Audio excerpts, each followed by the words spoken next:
नमस्कार, JM news मध्ये आपले सहर्ष स्वागत। आपण पाहत आहात जेएम न्यूज। जाणूया आजच्या ठळक घडामोडी। जत तालुक्याचा आणि जत शहराचा विकास पाहिजे तितका होऊ शकला नाही आणि जत तालुक्यानं माझ्यासारख्या फाटक्या कार्यकर्त्यावरती पडत्या काळापासून जीवापाड प्रेम केलं, म्हणून या तालुक्यामध्ये जास्तीचा निधी देणं हे माझं कर्तव्य आहे, माझी जबाबदारी आहे। खासदार साहेबांना 2 वेळा तुम्ही खासदार म्हणून निवडून दिलाय, एकदा मी सोबत होतो, एकदा मी विरोधात होतो, तरी सुद्धा तुम्ही इतक्या मोठ्या संख्येने निवडून, तर त्यांची जबाबदारी आहे की जतचा बॅकलॉग भरला पाहिजे। मित्रांनो, खरं तर सांगली पासून आपला तालुका खूप लांब आहे, इथून 7 किलोमीटर पुढे आपला तालुका आहे, म्हणजे जवळपास विजापूरच्या उशापर्यंत आपली हद्द आहे। आणि अशा मोठ्या तालुक्यामध्ये विधानसभेच्या क्रमांकामध्ये आपला शेवटचा नंबर आहे 288, म्हणून की काय त्यांनी विकासात पण आपल्याला शेवटी ठेवला असावं। पण मी तुम्हाला सांगतो, आता क्रम 1 पासून 288 वाचायचा नाही, 288 पासून उलटा 1 पर्यंत आपण वाचायला लावायचा।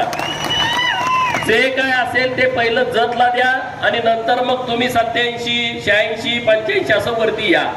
अशा पद्धतीचं आपण निश्चितपणे नियोजन करू, त्याबद्दल अजिबात चिंता करू नका।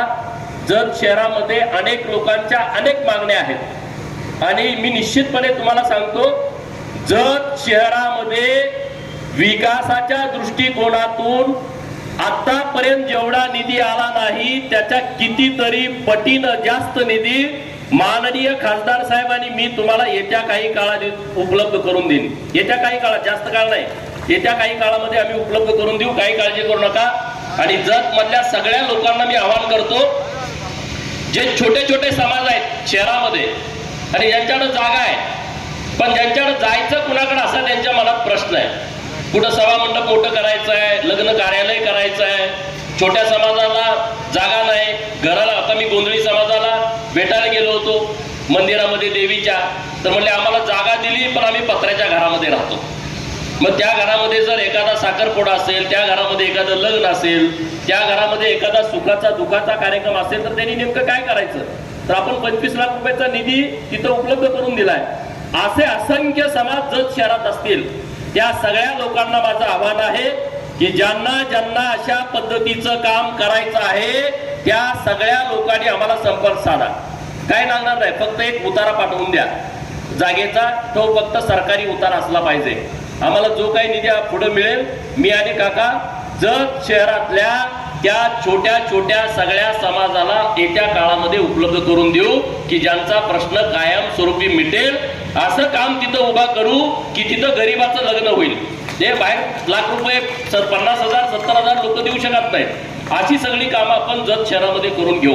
ग्रामीण भागातला विषय आहे, ग्रामीण भागामधले अनेक प्रश्न आहेत। सगळ्यात महत्वाचा प्रश्न आहे तो शेतीच्या पाण्याचा, सगळ्यात महत्वाचा प्रश्न आहे पिण्याच्या पाण्याचा। जत शहराच्या पिण्याचा पाण्याचा प्रश्न फार गंभीर आहे, तुम्ही समजून चला। इथून पुढच्या काळामध्ये आटपाडीत पण आम्ही जबाबदारी घेतली, तुम्ही कधी बघायला येणार की आटपाडी सोडून इकडे काय काम करतोय। आटपाडी तालुक्यात जेवढी कामं मला सांगितली गेल्या 3 वर्षामध्ये मी ती कामं पूर्ण करून दिले, राहिलेली कामं मी तुमच्या सोबत तिथली पूर्ण करतोय। नाही तुम्हाला तिथलं सोडून इकडं काय, इकडं सोडून तिकडं काय, अशा अनेक शंका कुशंका तुमच्या मनात असतील, त्यामुळे तुम्ही तसं काय मनात ठेवू नका। आणि आपण सगळे उघड बोलणारे कार्यकर्ते आहे, पोटात एक आणि वोटात एक, आपलं असं काम नाहीये। आपण जे करायचं ते समोरासमोर करायचं, त्याबद्दल अजिबात चिंता करू नका। आता लोकसभेला काका पुन्हा आहेत, मी आता इच्छुक नाही त्यामुळं मला काय जण बोलतात तुम्ही इच्छुक आहे का, मी म्हटलं मी दिल्लीला जायला इच्छुक नाही, मला महाराष्ट्रातच काम करायचं आहे, महाराष्ट्रातच काम करायची संधी मला मिळावी। आणि त्यामुळं आता तुम्ही म्हणणार काकाचं दोघांचं इतकं वाजलं होतं 19ला, आता परत तुम्ही कसं आहे? आता नरेंद्र मोदी साहेब आपल्यासाठी खूप महत्वाचा विषय आहे आणि काका इथं खासदार म्हणून काम करतायत। राजकीय तर चढ उतार होत राहतात मित्रांनो, परंतु विकासाच्या दृष्टिकोनातून जर एखादी भूमिका घ्यायची आली तर ती भूमिका आपण स्ट्रॉंगपणे घेतली पाहिजे। आणि म्हणून काकांनाही माझ्या शुभेच्छा आहेत की आता निवडणूक खूप जवळ आली आहे, तर तुम्ही ताकदीनं तुमचं काम करा, आम्ही आमच्या पद्धतीनं भारतीय जनता पार्टीच्या सोबत राहण्याचं जोरदार आपण काम करू, त्याबद्दल कुणी कसली चिंता बाळगायचं कारण नाही. परंतु आता सगळे भागातील सरपंच आले, वेगवेगळ्या गावचे प्रमुख लोक जत मध्ये या कार्यक्रमासाठी उपस्थित आहेत. जत शहरातले अनेक व्यापारी, मी सकाळी त्यांना भेटलो तर त्यांनी अनेक विषय जत शहरातले सांगितलेले आहेत. पत्रकार मित्र पण माझे जबाबदार सगळे इथे उपस्थित आहेत. तर ही काय नुसतं बोलायचं म्हणून आम्ही बोलत नाही किंवा बाबा चला सभा द्या, फेकून द्या, चला मला परत यायचं आहे तुमच्याकडं, नेहमी यायचं आहे, वारंवार यायचं आहे. आणि त्यामुळं मी आणि काका आजच्या सभेमध्ये जे बोलतोय ते जतचा आराखडा पूर्ण झाल्याशिवाय आम्ही दोघं शांत बसणार नाही. पूर्ण निधी गावाला लागेल तेवढा निधी आणायला अडथळे तर राहतात, पण ते सगळे अडथळे पार पाडून आम्ही जत शहराच्या विकासाच्या दृष्टिकोनातून आम्ही जे लागेल ते आम्ही निश्चितपणे करू. डॉक्टर आळणी साहेबांचं आता आपल्याला खूप मार्गदर्शन चांगलं आहे, कारण त्यांनी एक विधानसभा लढवलेली आहे आणि त्यांना इतका मोठा अनुभव आलाय. विधानसभा लढवल्यानंतर मी तर 3 विधानसभा, 1 लोकसभा आणि 1 झडपी निवडणूक लढवल्या, पण लोकवर्गणीतलं लढवल्या, दोन्ही आमच्या विरुद्ध बाजूला आहे.